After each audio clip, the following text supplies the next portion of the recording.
Welcome to CIO Classified. I'm Ian Faison, CEO of Caspian Studios, and I'm joined by my amazing co-host, Yusuf. How are you?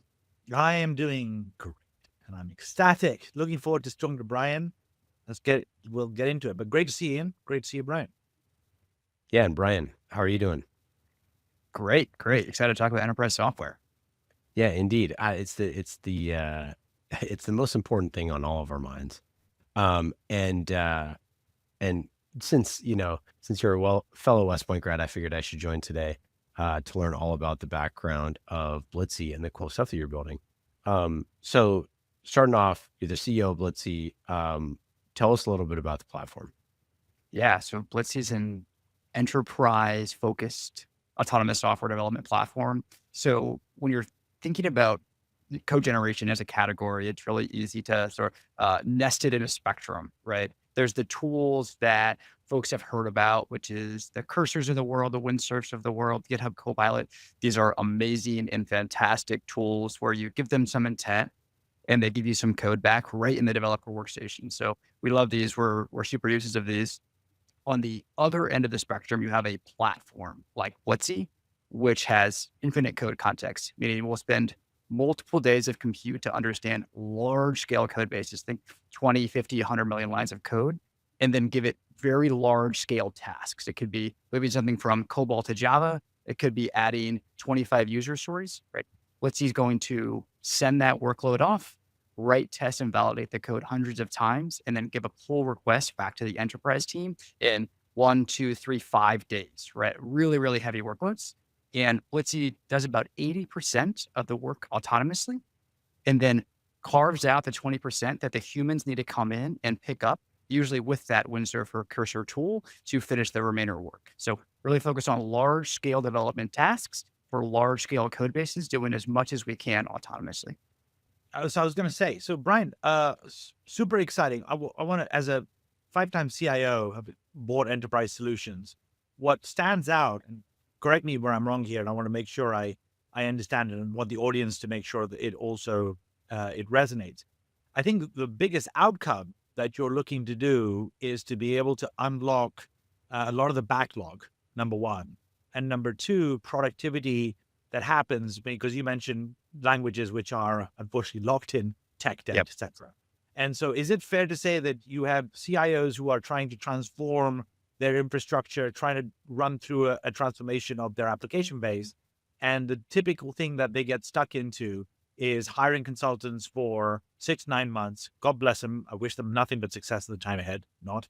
And you're basically saying, look, AI is possible to be able to help accelerate this. Is that a fair enough reflection from a buyer standpoint, or am I reading it right? Yeah, you're really buying engineering velocity, right? Like dramatic engineering velocity that you really can't at a certain point throw people at a problem. So everyone's roadmap is 3, 4, 5 years out. You want to bring that roadmap into the next 1 to 2 years, right? So accelerating the ability to develop dramatically faster through large scale transformation projects or steady state development. And Brian, you talked about sort of this Blitzy doing 80% and then humans doing 20%. Obviously, we know the Pareto principle is 80-20, but like why that breakdown? Yeah. It's really just what we've consistently heard back on the capabilities of the platform today, right? And so what we'll do is we will uh, build to spec. So we generate a spec and then we generate a bunch of tests and we will do spec and test driven development at the speed of inference. And then we'll have another swarm of agents that'll come and do QA and they will sort out everything that's been executed correctly and then where the humans need to come in and help. And it just turns out from a typical sprint, let's say a 4-week block of work that a large enterprise might break something down, we're able to get that down to typically 1 week of work after a Blitzy run. So that's sort of the 80-20 that we typically see within the enterprise. Sometimes it's a little more, sometimes it's a little less, but it's these call them runtime or intent-based validations that weren't captured correctly. Which is totally fine, by the way. People are happy with 4 or 5x engineering velocity and then coming in and refining the edges at runtime. And so it's the kind of marriage of AI first with kind of humans doing the most interesting work. can I just ask, how did you like? Can we take a little bit of step back? Talk about the kind of the observations you had with enterprises, the kind of genesis of Yeah. the problem. Because look, there's the AI revolution has been real. I can call it a bubble. Well, actually, I'm not going to call it. Ali Goodsey at Databricks calls it peak AI bubble. So I'll just quote him in his words. So there's lots of stuff happening with AI and the impact of it in enterprises, especially at the application and the infrastructure level. Talk about kind of what your observations were as you were looking to build the company, the approach. There's so many solutions out there. Would love to just kind of get a little bit more sense there for listeners, especially CIOs, to understand about how you've thought about the problem and Yeah. level of net versus just putting another wrapper in place, so to speak. Yeah. So if you rewind the clock, Yusuf, to late 22, early 23, when there was a consensus across the market, GPT-3 was out, 3.5, some people had early access to, the model was going to do it all. You Yeah. were just going to throw your problems at the at GPT, and it would solve any problem, if you just wait a year or 2 years. So um, fundamentally, me and my co-founder disagreed with this concept, right? And so the very first thing we started testing, there's kind of two core inventions, is the ability to have long-running inference time compute jobs with multiple models, what people call an orchestration layer, to increase the quality of software on the other end, right? The vibe coding version of this to 2025 is like you give it to GPT, you give it to Anthropic, and it improves the outcome if you have them check each other. But when you're able to do this at scale, as in thousands of times for every single file, you're able to dramatically increase the quality. If and only if you have the right context, right? And so we very much believe that inference time compute and orchestration was the way to increase code quality, reliant on having the right piece of information just in time, right? And so this second insight came from my co-founder's work at NVIDIA.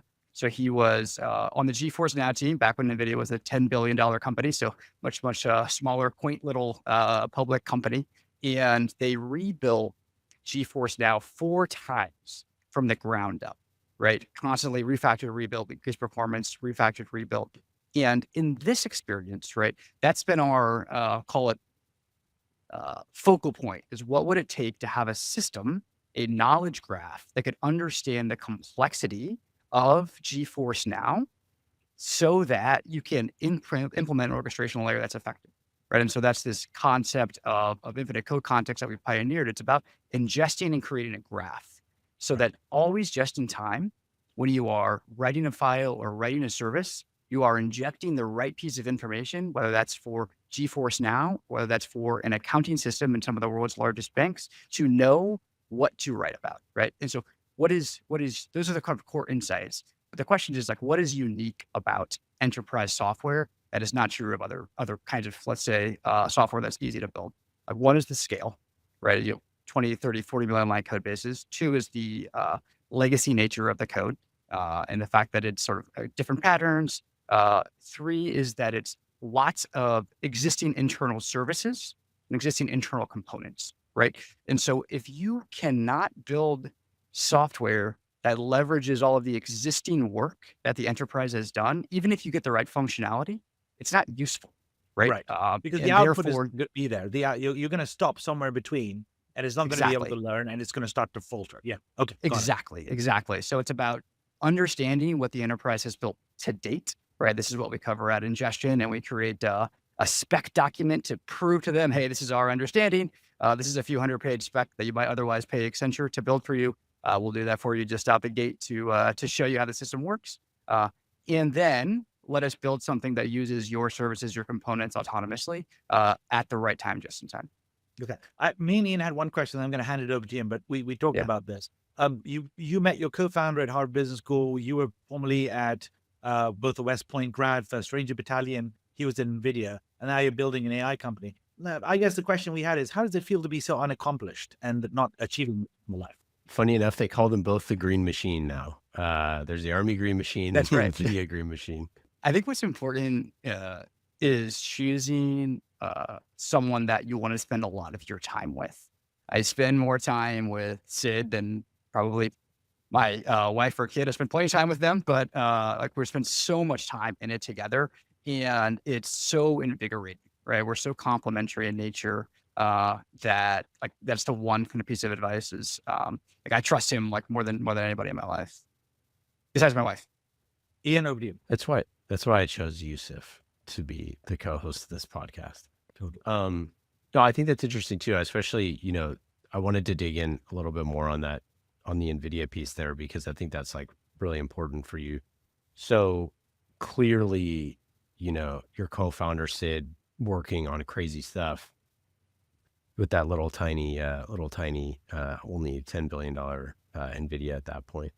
But like, speak to me, I guess, like about the complexity of what he was doing there and like how complex, like learning from that to learning what modern enterprises are doing. Cause like, to me, it sounds like, Yusuf, you tell me, it sounds like rebuilding and restarting 4 times over is, some people's nightmare, but for other people, it's like, oh, that sounds actually pretty great. So yeah, I mean, just to add to that, Ian and Brian, I think Yeah. part of the question is, if you just think about you think about financial services, COBOL, and by the way, as we mentioned this, people who are listening are actually looking up what COBOL is, but that just demonstrates how experienced I am. The point is that, to Ian's point, there's a level of inference that you need to be able to deal with, which is processing the level of data at scale. Then you've got to make sense of that. And then you've got to be able to apply it to an actual outcome and a problem area that you're doing. Yeah. Is that fair in terms of reflection, number one? And I think to Ian's question and what we were talking about earlier is, how do you, what was Sid's perspective in being able to perfect that? That's like deep level stuff, which I think very, very few people can do at scale. Is that fair? And very few people have done at scale, right? Yes. Which is like, I feel like a lot of times you're seeing software that's, potentially built by someone that is not sat at the level of problem set in which, he has. Yeah. And it's this interesting blend where you had to be doing this, like rebuilding enterprise systems and over to like deeply grok, like how all of the enterprise works together, right? This piece of software you're building, while at the same time, like when Attention Is All You Need came out in 2017, they like paid for Sid to go to Stanford and study AI at the same time that he was doing all of this. So you would studying AI at night, working on GeForce Now during the day, and getting this like kind of like parallel education of I'm grokking how enterprise software works. I'm learning how attention works in these mechanisms. And as these models became more accessible in 2022, like connecting those insights into the world was exactly what was needed from an invention perspective. So he invented like 2 core pieces of technology right after we left Harvard to make this possible.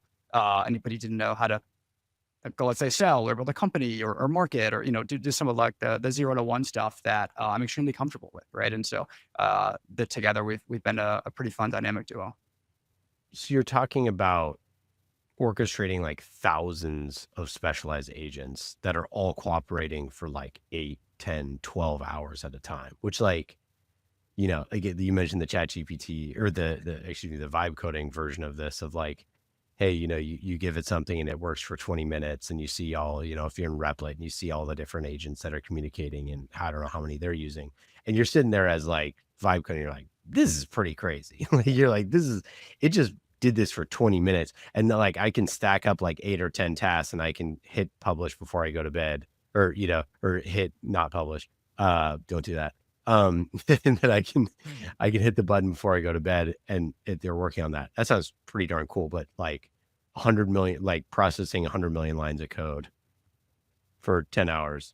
Seems pretty wild. It takes a while, right? Like, and I think once you're talking about the 100 million line of code scale, like we've done multi-week jobs. And I think what's important specific to enterprise software and software in general is like the verifiable nature of it, right? So when we're writing code, we first make sure everything compiles, right? We do this just in time. Every time we touch a file, everything compiles. We're writing ad hoc unit tests. Every time we touch a line of code, we are at the end running integration tests, functional tests, end-to-end tests, because we're connected to a DB instance. We're spinning up UIs. We're clicking through them, right? And so we have sources of correctness inherent in the code that we are able to nest ourselves in to build something that's factually accurate while having a reliable source of intent in the spec that the person has asked for, right? They give a detailed prompt. We come back and tell them in a long form spec, here's everything we're about to change in this massive code base, like verify this big document because we're about to do exactly what's in here.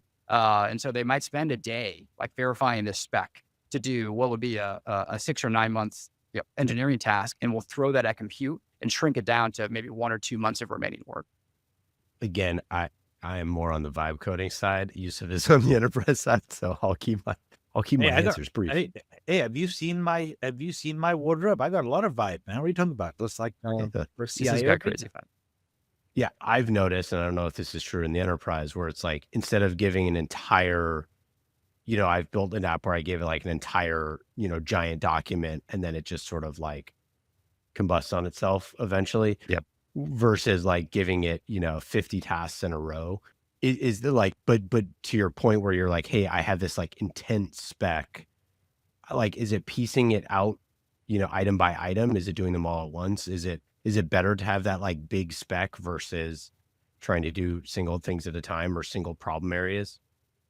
It's not to say better or worse. It's just different with what you are trying to accomplish. So if you are trying to accomplish a large amount of work, let's say, autonomously, which is definitely the highest ROI thing to do, you want to plan that work out ahead of time. This is like what they used to do in waterfall back in the day, but just compressed into the time of compute, right? And so what you're describing is the natural limitations that exist within any LLM, which is their context window. But beyond their context window, there's the effective context window, which basically is like, when do they start to degrade quality, even within their advertised window, right? Which every model is a little bit different. I could tell you what all the degradation points are across all the models. I won't say it out loud. But what's critical is that you can always inject the right and relevant context for that specific line of code, which is likely not close to what's in that line of code, right? And so let's say we're in some random line of code, super, super deep in a code base, and it's going to be reliant on globals and classes and variables that are way over here, right? At a different spot. And so we'll bring that in just in time, right? And then validate their code and then move on to the next task, right? And there's all these algorithms about how you avoid circular dependency, because if you've ever rewritten a couple million lines of code overnight, the first time you try to build the system, it's going to be a mess, right? And so over time, you build algorithms and validation mechanisms so that you can get verifiably correct outputs. So Brian, I'm a friendly CIO, right? I like startups, early stages. I'm pretty forgiving. I'm like, yeah, let's try out stuff. I mean, Ian knows I was an early customer of companies like Zoom, for example, or Slack and Datadog. So look, I was relatively forward looking, but there's a reason why I'm called a weirdo in the Bay Area. So, but if I put that personal trauma to one side, there's a bunch of companies and enterprises that are not ready for the level of transformation, right? They see the possibilities and they're thinking, I don't think I can move this fast. So how do you deal with being able to work with your customer and your customers' organizations? And there's a two-part question, because we mentioned COBOL, which therefore means financial services, which also means airlines and a bunch of other stuff there. Right? So they've got stuff there. So you're modernizing and you're doing a bunch of change management. Can you talk a little bit about that, as well as how you've seen that and how you work with customers? Yeah, I'll break it down into 3 parts. Like, one, we always said, like, do not start with the mission critical systems, because your organization probably isn't ready to, just hook AI after this. So like, that's the place that we get to eventually after we expand the organization. And just to pause there, I know that you have to sometimes, I know you sometimes have to laugh when you mention mission critical systems, having looked at your background as West Point. No offense, ladies and gentlemen, but we're just deploying some code here. Yeah, mission critical in the Army is a little bit different than mission critical. Yeah. I had to say that because, again, we feel like war. Texas board. Yeah, well, like government is going to be like a very important customer for us, and so we're just starting obviously the early innings of that. They're even slower than financial services, which is fine. We're happy to work with their process, but it's about starting somewhere that requires less of a leap of faith, right? And saying, hey, we're going to prove it out to you on a system that is scaled. But let's say it's a bunch of scaled, relatively commoditized code, as in like, this is not our core, most critical and sensitive piece of IP. And, if an organization has 500 million lines of code, they certainly have 20 or 30 million that's called commoditized. And so it still requires a lot of transformation, and it still requires modernizations and upgrades. They have full of CVEs. And so we'll start there and then prove it out, and then expand to the more critical systems and the more critical systems. So that's how I would say, proving it is like core to our thesis. That we also like the technology is fantastic. It's the change management that drives the pace of growth for us. And so that's how we do it. We also embed FDEs in offices of our major enterprises. So like a lot of these people will have like 6 or 8 global offices, and we'll say like, do you want an FDE in every office? Like, we'll give you one. And like a lot of times, like, okay, here's our 3 main engineering centers. Like, put an FDE in the 3 main engineering centers. And that in person for the companies that are in person part of the time really helps with the change management internally. It helps bridge the trust gap. I think lastly, we know how enterprises buy. We know what's important to them. We know they want to decrease risk, and they know like security is what matters above kind of like all else. And so the design decisions that we've made for the platform are designed to be a CISO's best friend, right? We're not storing code to long-term memory. For instance, we're able to deploy right within your VPC. We have options that can go black box, right? For the government types of customers. So it's saying, how do you design a system that a security person would be thrilled about, even though you are interacting with what is key and critical IP? Yusuf, how would you, you're a CIO on the other side. What's your reaction? My reaction is that I may have to ask for a discount and get a friends and family version. But yeah, no, look, Yeah. I mean, I can see the benefit. I think the fact that you're thinking about security up front is important. I think I do have a question about kind of CISOs and how to think about that. But I think I think you're right. I think what you have to do is you have to take the customer along. I really like the fact that you are, customer success is a journey. It's not a destination. And so I think the framing of being able to help these companies go along that journey with that approach, I think really resonates with me. So I appreciate that for sure. They're under immense pressure right now. You have to like empathize with that. Like every boardroom in America is saying like, we know the coding use case works because they have vibe coded a lovable app. And that does not apply to enterprise software. If you're doing a desktop UI transformation from WPF to Angular, like it's different, right? Yeah, you can't vibe code your way into enterprise. That's basically the thing. Ian and I actually, exactly. When we first started doing CI classified, part of it was literally group therapy at one stage. We're like, come on board and tell us a little bit about what's going on here. But I was curious, and Yusuf, this is more for you. So the question about security that I guess I don't understand, if you have 100 million lines of code already, and there's inherent security risk in there anyways, like that those were all written by humans and that there's security risk there too. So that's the part to me where it's like, and again, this is just, I'm not a CISO, so I'm not a security guy. So I'm just like, isn't there risk either way? Like, I mean, having there's a lot of risk. 1,000 agents work on it, like, yeah, of course there's risk there, but like, I kind of would just rather trust the robots at the thing that they're really good at. But I don't know, maybe I'm off base.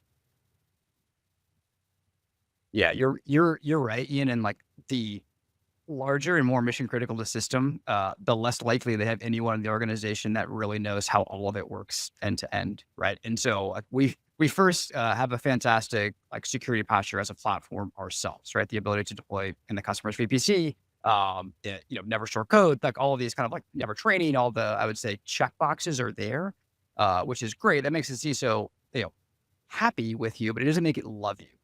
You make a CISO love you when you give them visibility into what's actually happening in the source code, right? And so what Wiz did for security in the CISO, saying we're going to drive visibility to the CISO, we bring for source code.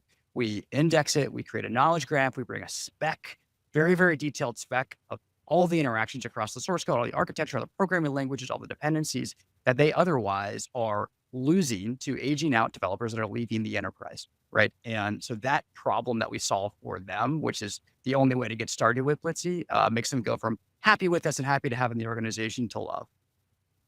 That was a very good question. So yeah, you kind of nailed it. I think to build on what Ian was saying, I think part of this is, yes, you got to trust there's a level of trust that you have to sort of put into I thought place. It's zero trust, Yusuf. So you know what? That's what people say to me, and I get it. But I do the best I can. You're right. It is the zero trust piece has been around on the application base, But I think on the AI solutions, I think it's going to take a little bit more time. And so therefore, I guess the question really comes down to is not as much from the security lens, but how do you sell autonomous like development of software when even 3 years post ChatGPT, most companies are still trying to figure this out. I mean, you've got the number one enterprise software company on the planet. I mean, how would you look at that basically? Yeah, I mean, code is beautiful in that it's verifiable, right? And so it's not like we're shipping something to production, right? We're not shipping to main here. We're following enterprise best practices, right? Everything goes to a dev branch where a human can look at it, review it, go through a typical QA process. So that QA doesn't go away, right? It's certainly expedited. But the first thing that we're going to do with the enterprise is we're going to follow a crawl, walk, run methodology, which lets us be very precise. We're going to document their code as a starting point so they know what's going on, right? And so like that helps you further verify the code when you're implementing it, right? And so that's really helpful. Then we're going to add test cases, right? People typically don't have the optimal amount of test coverage. I would say like on a spectrum of 1 to 10 of perfect test coverage to almost 0 being none, a typical enterprise that starts with us is at a 1, as in like very, very limited, right? So we will use Blitzy to increase test coverage as this next thing that we do, right? And that can be brought in and developers can QA that and they can implement that. And so now you have code that's really well documented. You have code with exceptional test cases, integrations, functionals, end to ends, right? Of developers have come through and they validated and they merged. Now, Blitzy and any of your existing IDE tools can also rely on that information to improve their code quality. We use it a lot because we're following a test-driven development approach where we're building, compiling, and testing the code in stride ahead of it getting to the human. So that lets us to be incredibly precise in what we are delivering. But what I love about bringing us into the organization is like going through that process, like that can take the first quarter of working together, but we're so quick to document the code for the enterprise that they're trying to get Copilot usage up in their organization. They have some mandate and we're going to increase Copilot productivity right away because it'll use the documentation in line that we provide as additional context, right? We've pulled what's relevant to that code. We've written it in line and we've now made Copilot better understand your code. So it's this very quick, I would say, win with documentation. Even quicker, I would say, maybe not quicker, but an even more exciting one with test coverage. Now we can really develop software at scale that's highly verified. You know, it's funny. When I started Caspian and I was like, I just wanted to build something where we actually deliver something to someone. Like it's not about like the strategy of building a series or like the delivery of assets. It's like all of those that like at the end of the day, you can hate it or love it or whether it worked or not, but at least we gave you something that like, people would enjoy. And I just feel like that, man, like waiting for the big document to tell you what to do days are long gone, or they're about to be. Yeah, totally. So, but Brian, where does this go? Like, I mean, we're talking about AI agents, like, you've got enterprises transform through code generation. Like, what directionally, how do you think about the market? How do you think about where Blitzy is heading towards as you build this company? Yeah, I'm happy to. I'll start with where Blitzy is going. Like our core mission is to be the system of record and system of action for enterprise software development, right? And so we become the system of record with the knowledge graph. We become the system of action every time you execute a run, and then you come in and complete it with the developers. So that's where we're heading. The market in general is moving. It's one of the fastest moving markets I've ever seen. So anyone that says they know is wrong. And so I think what's important when you're having a conversation with like anybody in AI is to ask what's philosophically important to that company, because that will tell you what their roadmap is ahead of any feature, right? And so philosophically, what's important to us is code quality, right? I will spend any amount of money. I will write any additional algorithm to increase the quality of code, right? And so that's what you can expect from us. It might take longer, right? It might take 3 weeks to get code back from us for certain use cases. Next year, that took 1 week this year, but the amount of work that's done and the quality of the work is going to go up, right? And so you should not think of us in this category as that whip snap tool. We're not going to move in that direction. We are not the tool that you use 35 times in a day. We're the tool that you use at the start of the sprint. Right? And that philosophy will tell you who you are working with and what the direction of that company is going. There's a fierce and competitive category around code latency, being like, I need to be slightly faster on hitting tab to provide code to that developer so they can have a slightly better experience. That's a ferocious and tough market. That's a place that we deliberately say, like, choose your own adventure. Like, whoever you work with there, like they're probably quite good. Can I say, one of the things of like where the market's headed that, I personally sort of like trying to lean forward a little bit. So stuff like this, like when we first met and learning about Blitzy, who's now the sponsor of this podcast, I should say. So for our audience, Blitzy's the enterprise autonomous software development platform with infinite code context. Go to blitzy.com. But when we first started talking, I was just so excited about this because it's a problem that, we've talked about, Yusuf, that CIOs are like, it's the ultimate, like the head scratcher, the thing like this is like really complex. You talk about like, people aging out. You talk about like this next generation of developers. You're talking about like engineers being like super engineers being like even more expensive than now. Like there's just so much complexity with this. And also you just see all these legacy companies that have incumbents that are, like if you're a very huge enterprise CRM, your product is straight up worse than your competitors now. Like it's like always been like kind of touchy. It's way worse. Like you go use like some like native AI tool and like that thing is better than your tool. And I think that that's the sort of stuff that like the idea of giving the enterprise players a tool where they can sort of like fight back a little bit. I mean, that to me is like really fascinating because these are companies who have massive moats. They have massive users. They have tons of data. And they have like, this huge install base. And it's like, if they can start shipping stuff that's actually, if they could double how good their product is, like that's like, I don't know what you think, Yusuf, but like, I personally feel like some of those companies, like product hasn't got better in 10 years.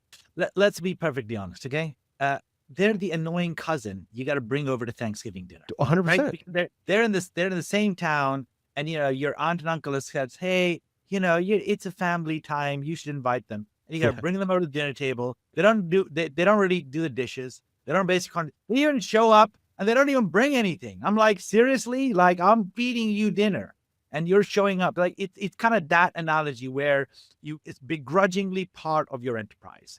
And what you're trying to do is to be able to modernize. You're trying to move in a direction that aligns with your organization's strategy.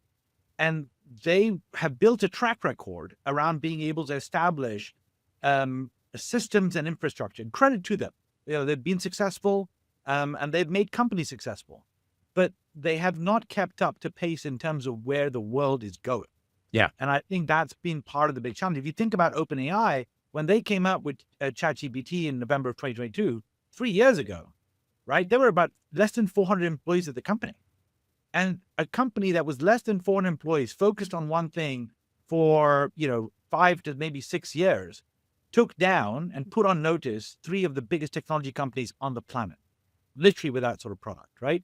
And so I think it just goes to show that whether it is the large cloud providers, they are on notice and they have been trying to think about what their strategy is. So they're basically saying, look, we've got capital. And so we'll try and basically invest and be able to do it from that standpoint. And I think on the large system software companies, I think they're trying to figure out their strategy.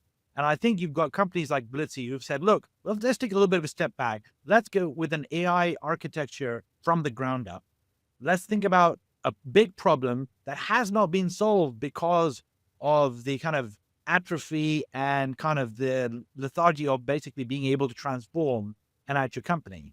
And let's see where we can try and move the needle forward. And I think that's kind of the proposition. That's what resonates with me from a buying standpoint. Does that make sense? I think you nailed it, Yusuf. You need a job in enterprise sales. That was well said. I appreciate it. I get a little bit emotive from that standpoint, but yeah.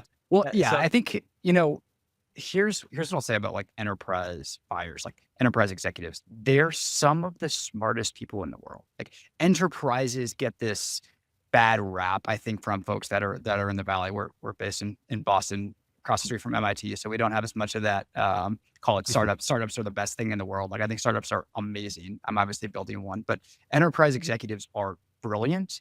And the problem sets that they're working with are just hard. Like, having a system where the people that wrote the original code have retired 15 years ago, it is an inherently very, very challenging situation to move quicker. So like, I had yesterday, we had one of the CIOs from one of the largest insurance companies in the world spend 2 days with us here in the office, and we set out a plan to say, we want the business requirements to be like the creation of new business requirements to be the bottleneck to growth, right? The company is, on a growth tear, and they have very, very old software, as you can imagine, lots of M&A and insurance, and they're putting these systems together. And I was like, what would it mean for like you as the CIO to say like, hey, like, business people, like, we're ready. Like, we have systems that have exceptional testing that can write features incredibly quickly. Like, what's most important and what's next? Because we're ready to build it. And so that's where the kinds of directions and like the depth of partnerships that we're looking to do with CIOs. Fantastic. Well, Ian, you have one question. I've got a lightning round of questions to go through till we find at the end, but you go ahead. No, I think that I wanted to talk about like just the modernization, the quote unquote digital transformation thing that we've been talking about for 10 years. And just like, I remember, do you know, I forget his last name, but he was the former CIO at Juniper Networks, and he was actually at NVIDIA before that. Anyways, Bob and Bob Burrow. Yeah, Bob Burrow. Yeah. So he did this like crazy cloud journey for Juniper that took like 7 years or whatever. And I remember like, I think he retired after that. He's like, I did it. I've climbed the mountaintop. But I just remember thinking, just like in that moment, and like this is like 2019, and I remember thinking, like, there's going to be a way to modernize in the future that doesn't take 7 years, and like that is so important when speed is going to be, a lot more valuable. And I feel like the AI age has just like supercharged speed as an important differentiator. And like slow used to be like, oh, slow as IBM, like it's okay. Like, you don't go broke by an IBM. Like that just is like not true anymore. I mean, like, it's just not the mindset that people are in, where like speed is just so much more achievable now. So anyways, I digress. Okay, good. So Brian, we've got the lightning round. You got this is the most critical part of the entire session that we've basically had. This determines your entire business strategy and the survival of your entire company. You get the problem with this approach, Brian, and I know you've had a good service, etc., and you built a wonderful reputation for yourself. But what I will tell you is, if you need to answer these questions without thinking too much, are you ready for this? Are you ready for this exercise? Let's bring it on. Okay, all right. Okay, without too much thinking. ChatGPT or Claude? Claude. Okay. Reader or writer? Writer. Okay. Boston Special. Modern or Mike's? Oh my goodness. You can't. Sorry, Come on. You got it. Sorry. I'm sorry. Modern. Okay. Okay. My wife's from here, so this is going to be tough. Okay. First rated battalion, ideal vacation spot, downtown Pyongyang or downtown Mogadishu? I guess Raqqa, honestly. I'll take option 3. Okay. Deep Seek or Seek Not? Seek Not. Okay. And M&Ms or LLMs? LLMs. Okay. Got it. Fantastic. Thank you very much, Brian Elliot. It's been fantastic to meet you. Really good to hear about Blitzy. We really appreciate you being on the show and being a great sponsor, and wishing you nothing but success time ahead. Awesome. Take care all. Thanks.